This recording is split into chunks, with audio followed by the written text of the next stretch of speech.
What's going on? It's your boy DameSmiff, and I'm here to talk to you guys really quickly about this kind of concept or thought I've been kind of rambling and juggling with in my mind for the past couple of years, and it's called pretty versus precious.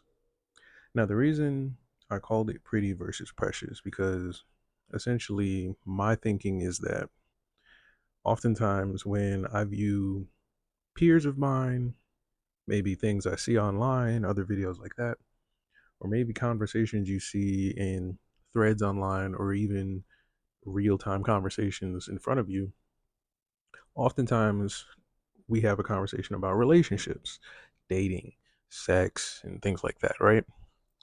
And to quickly get to the point, in my opinion, I believe that most people have too much vague definitions and vocabulary. And what then happens is now they have to figure out how to navigate the real world, which doesn't really operate with so much vagary.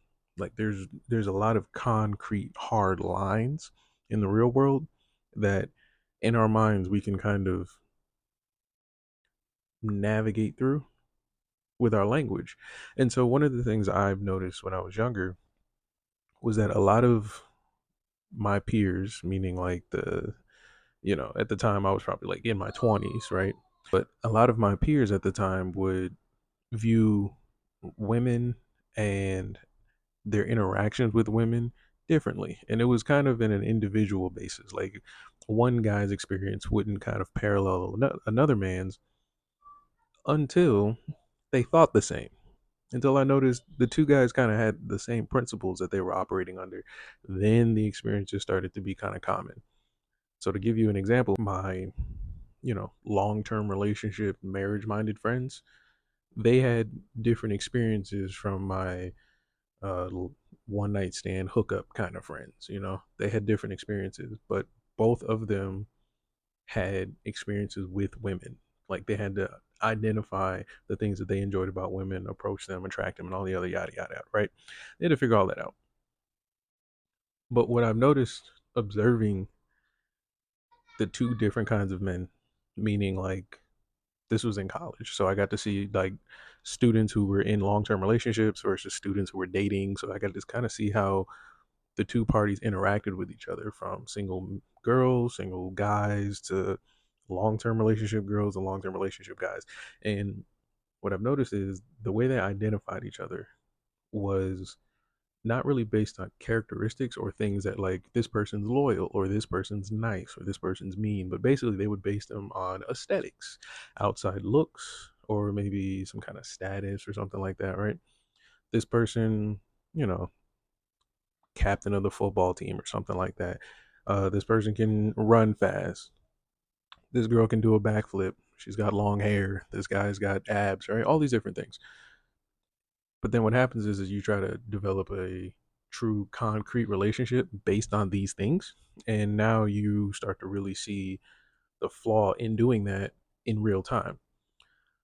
So when I bring up the concept of pretty versus precious, I realize that a lot of the mindset around the word pretty seem to be around nice things, not necessarily objectively pleasing things. Like, for example, you wouldn't call a girl pretty simply because you thought she was pretty. You would call her pretty because you wanted her to feel good, you wanted to be nice. There's a lot of reasons to use that word.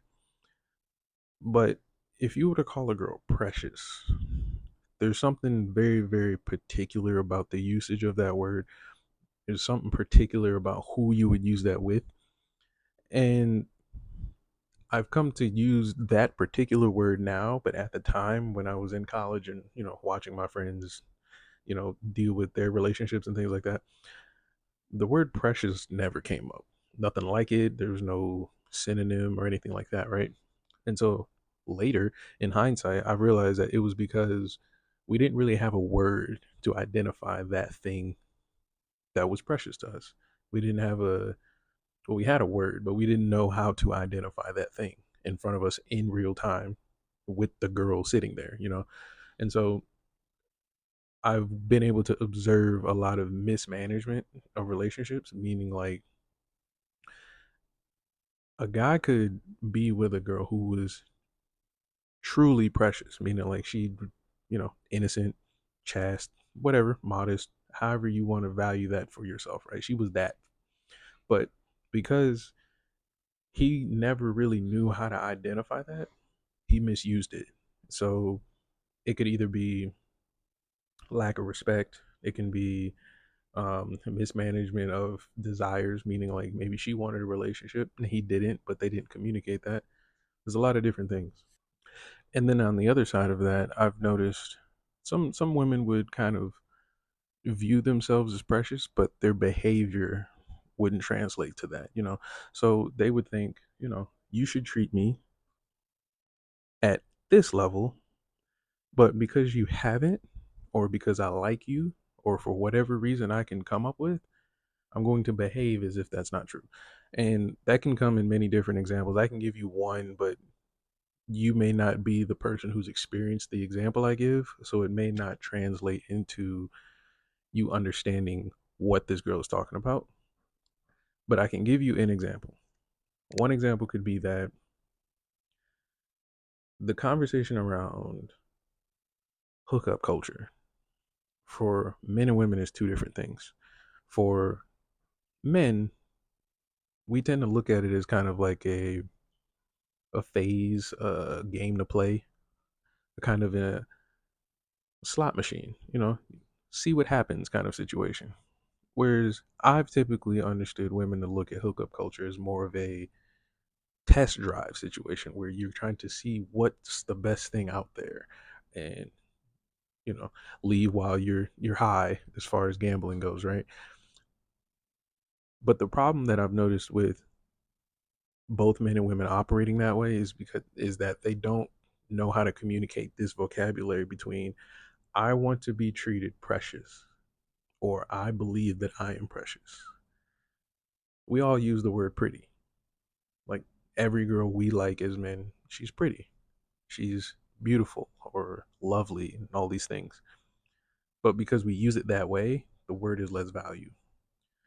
The word precious, when a guy calls you that, there's very, very, very specific, almost niche, rare reasons why he would say that. And when he says it, it should kind of be obvious why he would say that. So in hindsight, learning what I've learned, observing all my friends' relationships, experiencing what I've experienced in my own relationship, that seems to be the poignant difference between how men and women view each other in relationships and also how we approach strange men and women in the world.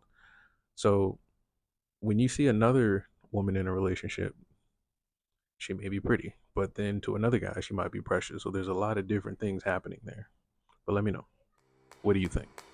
Do you prefer the word pretty or do you prefer the word precious? Let me know in the comments. Yeah, give me the loot, give me the truth, give me the bass, give me the drop, give me the truth, give me the you, give me the hate, I'm making it hot. When in the booth, I spit the truth, I open doors, you got it unlocked. She like to shoot, get to the loot, you play the games, I make it pop, I got the moves, you peep the tunes, we're not the same, you probably flop. Point the shooters, looky lookers, haters hate, poppers pop. Running to the game, why stop? It'd be a shame that I'm not on top. She said, Dame, you're my favorite, cause when you play this, the haters, they see me working, but I'm making play and then they ate it.